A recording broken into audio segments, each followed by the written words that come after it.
A Europa em alerta, Portugal, o sétimo país com mais casos de infecções por uma superbactéria resistente, e no meio disto a Direção-Geral da Saúde está há um ano sem diretor do Programa de Prevenção e Controlo de Infecções e Resistência aos Antimicrobianos. O último diretor deste programa foi o médico do Hospital de São João, José Artur Paiva, que vai agora direto ao assunto. Muito bem-vindo. Muito boa tarde. Pelo que percebemos, nem os antibióticos hospitalares mais fortes estão a conseguir travar esta superbactéria, que não é nova, mas está a gerar alarme. Que bactéria é esta e quão grave pode ser? Bom, é uma bactéria que habita connosco, normalmente, em vários locais do nosso organismo, nomeadamente no tubo digestivo, no intestino, mas que está a adquirir em todo o mundo um grau de resistência àquilo que chamamos os antibióticos de terceira linha, isto é, aqueles que só utilizamos para tratamento de infecções mais graves e provocadas por bactérias mais resistentes. A aquisição desta resistência é um fenómeno crescente à escala mundial. Digamos que na Europa há países com uma prevalência muito elevada desta combinação bactéria-resistência, nomeadamente a Itália, a Grécia, Chipre, Roménia, Bulgária. Há um grupo de países, sobretudo no norte da Europa, em que a prevalência da bactéria resistente é bastante baixa, e há outro grupo de países em que Portugal se integra, em que a prevalência, embora não seja ainda extremamente alta, é preocupantemente crescente. É esse o pelotão de países que integramos. O problema desta bactéria, como disse, é que, adquirindo esta resistência, fica incapaz de ser tratada pelos tais antibióticos de terceira linha e precisamos de utilizar antibióticos novos que surgiram recentemente, em que a que temos acesso em Portugal. Mas que obriga a internamento? Repara, os antibióticos de que estamos a falar, de que a bactéria ganha resistência, são antibióticos que só são usados em ambiente hospitalar. Portanto, as infecções da corrente sanguínea, as infecções sistémicas causadas por esta bactéria resistente, implica internamento hospitalar, mas também é verdade que a maior parte das infecções causadas por este agente surgem em ambiente hospitalar. Portanto, são aquilo que se chama infecções nosocomiais, infecções adquiridas em hospital.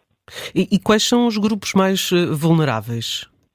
São exatamente os mesmos grupos que são mais vulneráveis à infecção. Portanto, aqueles que têm a exposição a antibióticos frequente, que fizeram antibióticos há pouco, têm frequentemente cursos de antibióticos, e aqueles doentes que são expostos cuidados de saúde, seja por múltiplos internamentos hospitalares, seja por habitarem em áreas de cuidados continuados ou lares, seja por frequentarem cuidados de saúde, como hospitais de dia, clínicas de diálise, etc.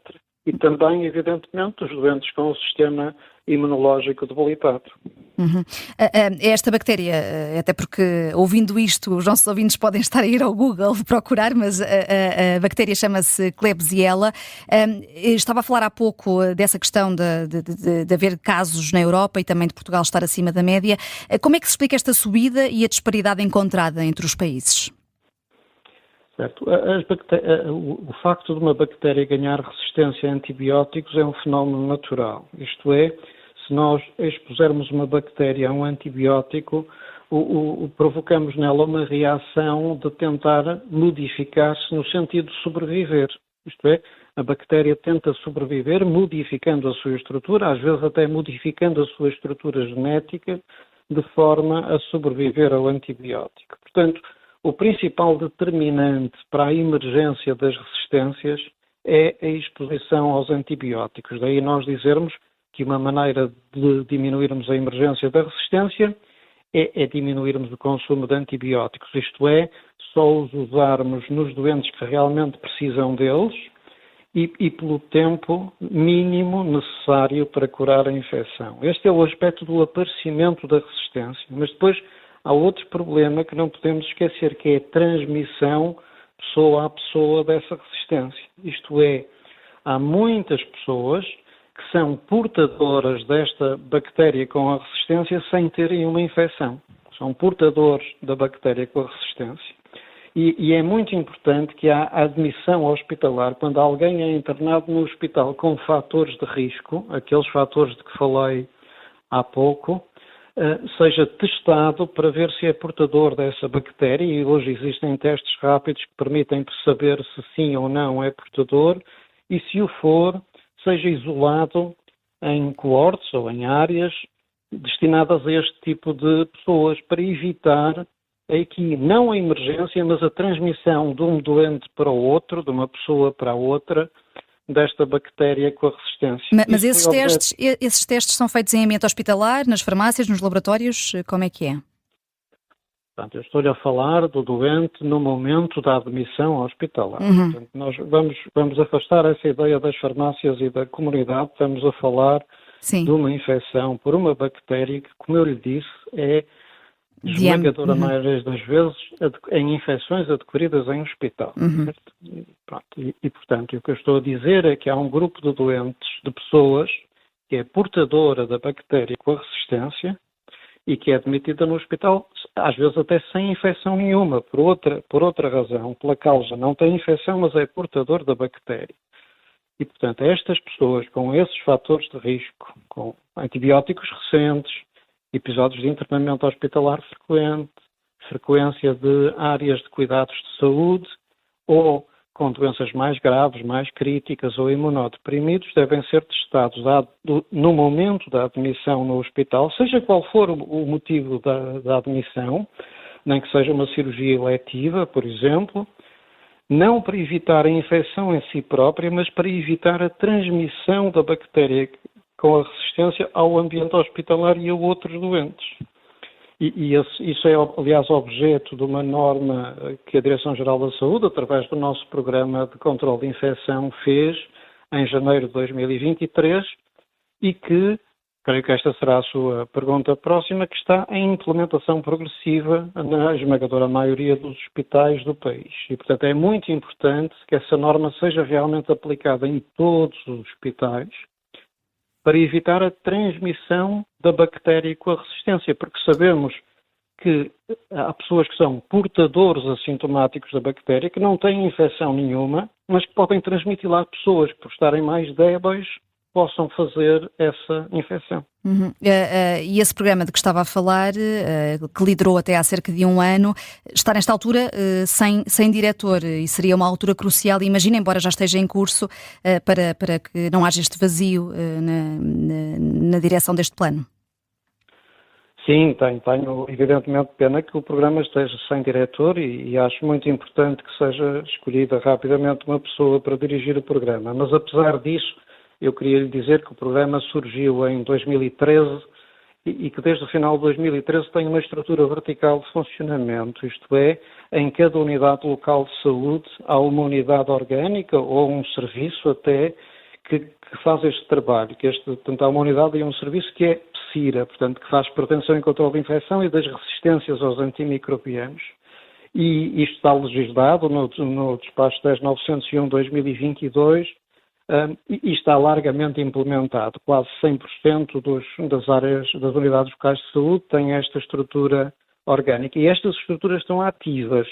Portanto, apesar de não haver um diretor nacional, estas estruturas locais, em cada unidade local de saúde, estão a funcionar, estão ativas e são extremamente relevantes. É muito importante, aliás, que se perceba a relevância destas estruturas locais em cada ULS, e que se reforce o seu papel e se capacitem estas estruturas para realmente a batalha contra a resistência antimicrobiana ser mais efetiva, ser mais eficaz ainda. Eu lembro-lhe que conseguimos resultados muito bons noutras áreas de resistência de bactérias.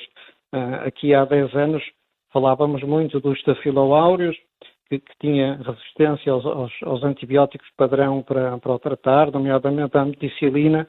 50%, mais de 50% dos Staphylo aureus em Portugal eram resistentes à ameticilina e nós conseguimos reduzir em 10 anos para menos de metade. Nesta altura são 24% de resistência. Portanto, É importante que para este novo inimigo, esta nova bactéria com a resistência, possamos fazer um caminho semelhante e estou absolutamente certo que isso passa pela capacitação destas estruturas, pela redução do uso de antibióticos em hospital, isto é, temos que melhorar a prescrição, ainda mais a prescrição do antibiótico, e são estas equipas de que lhe falei que apoiam a prescrição de antibiótico e, portanto, dão ao uso de antibiótico o tempo minimamente necessário para curar a infecção e não mais do que isso. Encontra alguma razão atendível para que esse programa esteja sem diretor há um ano? Isso não é uma pergunta que me deve fazer a mim, como calculo. Eu liderei o programa de 2013 a 2016 e depois novamente de 2020 ao início de 2024, numa altura em que me foi pedido o regresso até numa fase, como deve perceber, complicada, com a pandemia de Covid-19 e, portanto, com uma batalha muito difícil. Portanto, não estou por dentro das razões nesta altura. Mas estava há pouco a falar desse programa de apoio à prescrição de antibióticos. Em Portugal é liderado pelo Hospital de São João, onde o Dr. José Artur Paiva trabalha, sendo que 16 hospitais, e corrija-me se estiver errada, já fazem parte. Este programa está de algum modo a fazer o trabalho que a DGS também deveria estar a fazer, ou são competências diferentes? É diferente. Portanto, repare, na DGS montamos um programa que tinha um componente de direção central, na Direção-Geral de Saúde, e depois tinha esta estrutura vertical que lhe falei, não é? Estas equipas que são hoje em dia já serviços ou unidades orgânicas e que se dedicam ao controle da infecção e ao bom uso dos antibióticos.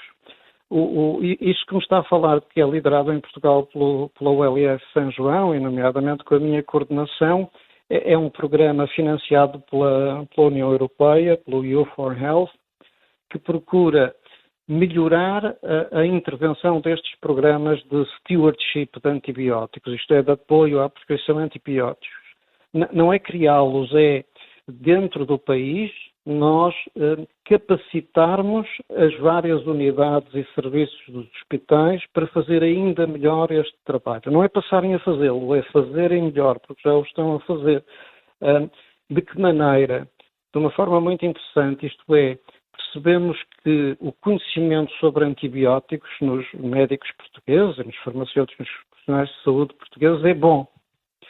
Mas a prática pode ser melhorada e nós conhecemos que há sempre um gap entre conhecimento e prática. Em todas as profissões, não é só na medicina, em todas as profissões, vencer este gap de aplicação do conhecimento na prática é vencer até uma série de bloqueios que temos para poder usar a totalidade de conhecimentos na prática.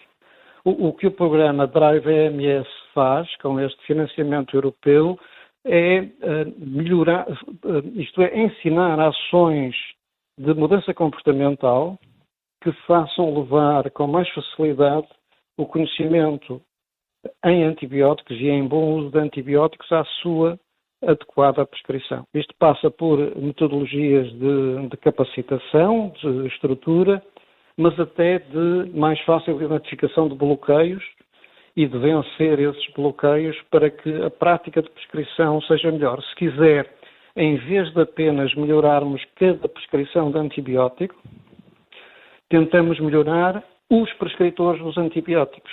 Isto é, ganhando sustentabilidade neste ganho. Só mesmo para terminar, o Ministro da Educação anunciou hoje que os cursos de medicina vão poder aumentar de forma significativa o número de vagas.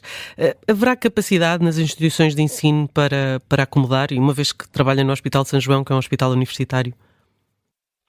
A principal dificuldade do alargamento das vagas é certamente o ambiente clínico, isto é, o ciclo clínico do ensino da medicina é um ciclo difícil porque, como calcula, há uma curva em U invertido, muito poucos alunos, muito pouca prática educacional, leva a não muito boa qualidade, mais alunos, melhor qualidade, mas depois há um grau de saturação da área clínica que não permite alargar o número de uma forma muito significativa.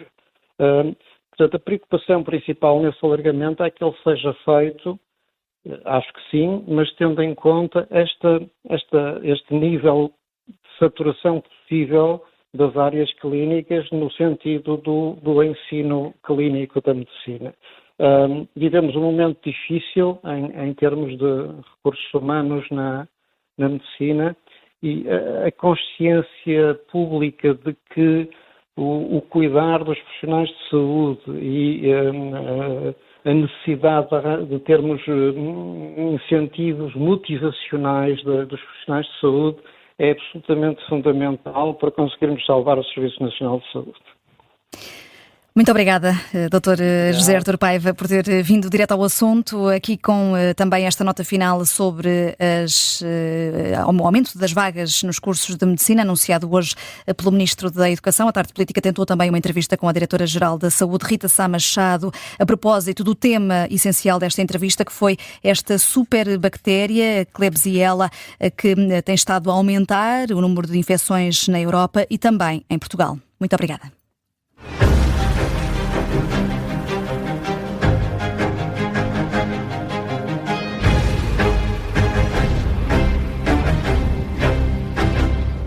Se gostar deste podcast, pode seguir, dar 5 estrelas e comentar o episódio na Apple Podcasts ou no Spotify. Pode também subscrever e gostar no YouTube. Assim recebe uma notificação sempre que houver um novo episódio.